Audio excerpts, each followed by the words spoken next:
People always ask me about Tesla. Charlie, what do you think about Tesla? Should I buy it? Elon Musk is a genius, right? And I tell them the same thing every time. I wouldn't touch it. Not with my money, not with your money, not with anybody's money who wants to sleep well at night. Let me tell you why. And I want you to really listen to this because what I'm about to share isn't about Elon Musk being smart or dumb. It is not about whether electric vehicles are the future. It is about understanding what makes a good investment versus what makes a good story. And Tesla is one hell of a story. But stories don't pay your bills in retirement. I'm 99 years old. I've been investing for over 75 years. And in all that time, I've developed some principles about what makes a good investment. And Tesla violates every single one of them. Let me start with the most fundamental problem. The auto industry. Berkshire is in GM because one of our young men likes it. Warren, when he was a young man, got to do whatever he wanted to do, and that is the way it is. But you know what I think about the auto industry? I think it is as competitive as I've ever seen. Everyone can make good cars. They have the same suppliers, and cars last forever. It just has all these commoditized features. So I don't think the auto industry is the place to be. Now, pay attention to what I just said. Everyone can make good cars. They have the same suppliers.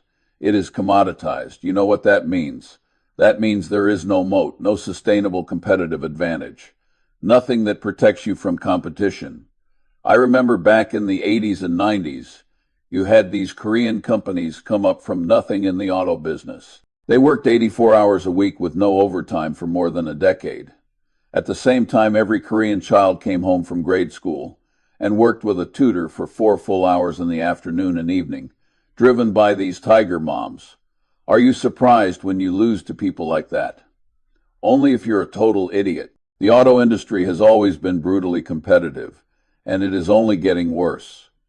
Now, Tesla enthusiasts will tell you, but Charlie, Tesla isn't a car company. It is a technology company. It is different. And to that I say, that is exactly the kind of thinking that gets people into trouble. The great lesson in microeconomics is to discriminate between when technology is going to help you and when it is going to kill you. In the auto industry, technology doesn't save you, it makes competition even more fierce. Think about it. What is Tesla's supposed advantage? Electric vehicles, battery technology, autonomous driving. Every major automaker in the world is now making electric vehicles. GM, Ford, Volkswagen, Toyota, Mercedes, BMW, everyone. And they have decades of manufacturing experience, established supply chains, dealer networks, and relationships that Tesla doesn't have. You think Tesla can maintain some magical advantage when companies with vastly more resources are pouring billions into the same technology? That is not how reality works. Over the very long term, history shows that the chances of any business surviving in a manner agreeable to a company's owners are slim at best. And in the auto industry, those chances are even slimmer. But let's say I'm wrong about competition. Let's say Tesla somehow maintains its technological edge. There is still a second massive problem: valuation. It is an unfortunate fact that great and foolish excess can come into prices of common stocks in the aggregate. They are valued partly like bonds, based on roughly rational projections of use value in producing future cash. But they are also valued partly like Rembrandt paintings, purchased mostly because their prices have gone up so far. Tesla is being valued like a Rembrandt. People are buying it because it went up, not because the underlying business justifies the price. A great business at a fair price is superior to a fair business at a great price. But Tesla isn't a great business at a fair price. It is a fair business, maybe, at an insane price. Let me ask you something. If you're paying for Tesla at current valuations, what are you assuming about the future? You're assuming they're going to dominate the entire global auto industry. You're assuming no meaningful competition. You're assuming they'll maintain massive profit margins forever. Those are heroic assumptions. And in my experience, investments that require heroic assumptions to work out, they usually don't work out. You're looking for a mispriced gamble. That is what investing is. And you have to know enough to know whether the gamble is mispriced. Tesla isn't a mispriced gamble. It is an overpriced bet on perfection. Now, the third problem, and this is a big one. Capital intensity. There are two kinds of businesses. The first earns 12%, and you can take it out at the end of the year. The second earns 12%, but all the excess cash must be reinvested. There is never any cash. It reminds me of the guy who looks at all of his equipment and says, "There is all of my profit." We hate that kind of business. And you know what? The auto industry is exactly that kind of business. It devours capital. You have to constantly invest in new models, new factories, new technology, just to stay competitive. And Tesla has to do all of that while also building out charging infrastructure, developing new battery technology, and somehow competing with companies that have been doing this for 100 years. That is not a recipe for generating free cash flow that you can return to shareholders. That is a recipe for perpetually needing more capital. When we bought See's Candy back in 1972, we paid $25 million. You know what was beautiful about that business? We could raise prices 10% a year and nobody cared. The business threw off cash, real cash that we could deploy elsewhere. Tesla doesn't throw off cash like that. It burns cash. And every time it needs more, it dilutes shareholders. The difference between a good business and a bad business is that good businesses throw up one easy decision after another. The bad businesses throw up painful decisions time after time. What kind of decisions does Tesla's management face? Painful ones constantly. Now, let me talk about the fourth problem. And this one really bothers me. The personality cult. Look, Elon Musk is obviously a very smart guy. I'm not denying that. He has accomplished extraordinary things. SpaceX is remarkable. What he has done with Tesla is impressive, but here is the thing. Averaged out, betting on the quality of a business is better than betting on the quality of management. But very rarely you find a manager who is so good that you're wise to follow him into what looks like a mediocre business. The question is Elon Musk that kind of manager? And more importantly, even if he is, does that justify the valuation? I don't think so. Because what happens when he is not there anymore? What happens when he gets distracted by his other ventures? What happens when the personality cult fades and people start looking at the actual business fundamentals? We've seen this movie before. We saw it in the tech bubble with all these charismatic CEOs who were supposedly geniuses. We saw it in the financial crisis with bankers who thought they'd found a way to eliminate risk. Smart people aren't exempt from professional disasters from overconfidence. I've seen it happen over and over again in my lifetime. And when a stock's valuation is based primarily on belief in one person's genius rather than on the fundamental economics of the business, that is dangerous. That is really dangerous. Let me tell you about a fifth problem. The competition from China. You know what is interesting? Berkshire invested in BYD, a Chinese electric vehicle company. And you know why? Because BYD actually makes economic sense at the valuation we paid. But Tesla has to compete with BYD and dozens of other Chinese manufacturers who can produce electric vehicles at a fraction of the cost. And they have the full backing of the Chinese government. I don't see how we bring back that age where an uneducated man can march ahead rapidly, as long as we have free trade and worldwide competition. And in electric vehicles, the competition is global. It is fierce, and it is coming from places with much lower cost structures. China and the United States have to get along. Each country would be out of its mind not to get along with the other. But that doesn't mean American companies are going to dominate Chinese markets, or that Chinese companies won't compete effectively in global markets. Tesla bulls assume Tesla will dominate globally. I think that is naive. Now, here is the sixth problem. And this one gets to the heart of my investment philosophy. Uncertainty. Knowing what you don't know is more useful than being brilliant. And you know what I don't know? I don't know how the autonomous vehicle market is going to develop. I don't know what battery technology will look like in 10 years. I don't know how governments are going to regulate this industry. And when I don't know something, when there is that much uncertainty, I don't invest. People are trying to be smart. All I am trying to do is not to be idiotic, and investing in something I don't understand, where the competitive dynamics are unclear, where the valuation requires perfection, where the business model is capital intensive, where success depends heavily on one person. That would be idiotic.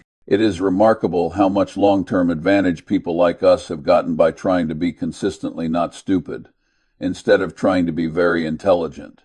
And buying Tesla at these valuations. That would be stupid. Let me tell you what I look for in an investment.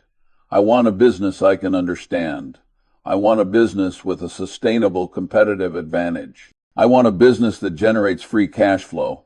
I want a business at a reasonable valuation. View a stock as an ownership of the business and judge the staying quality of the business in terms of its competitive advantage.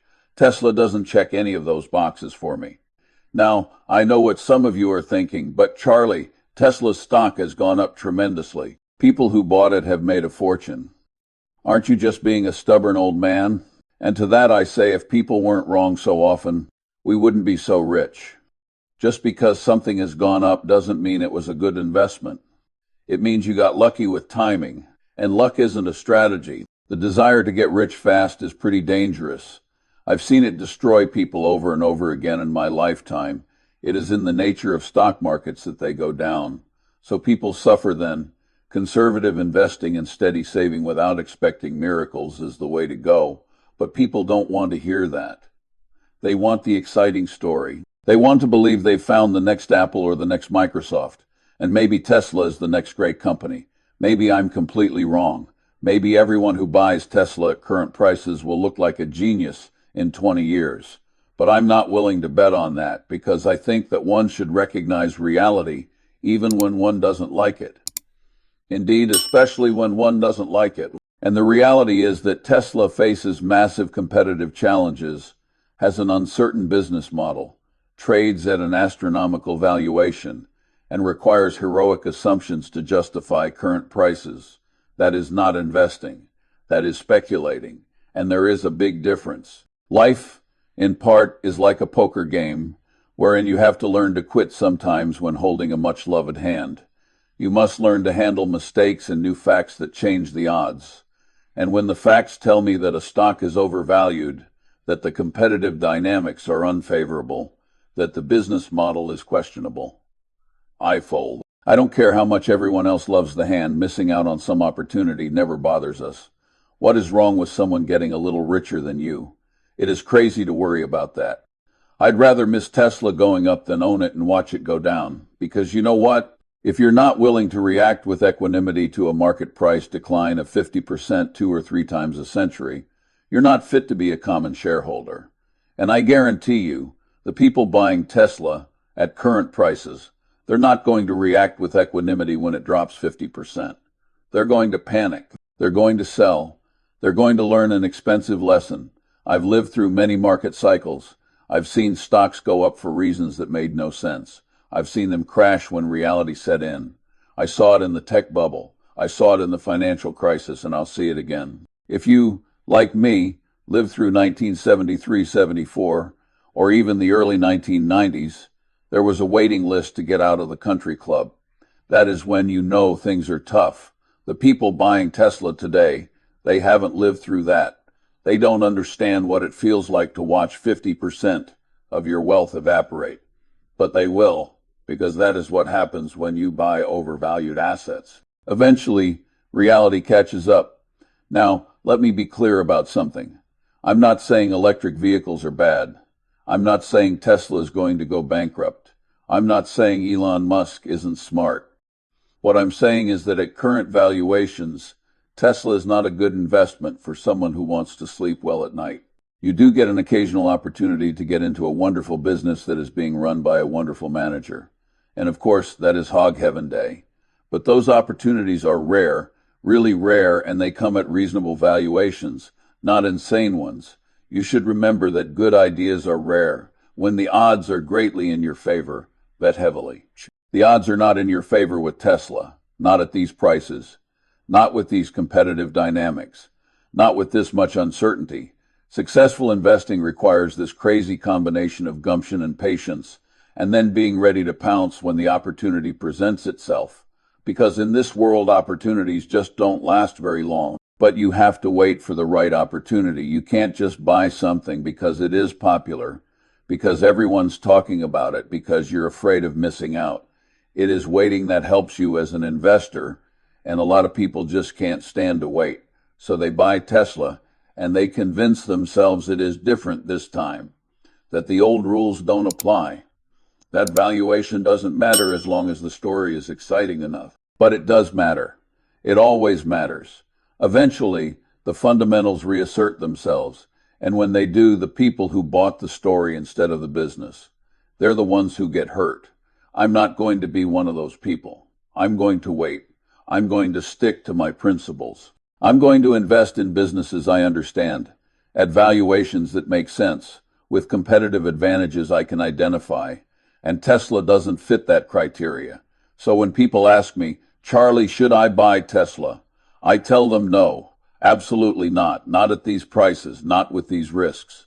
Find something you understand. Find something that is reasonably priced. Find something with a moat and be patient. That is how you build wealth that lasts, not by chasing hot stocks with exciting stories. I've been doing this for 75 years.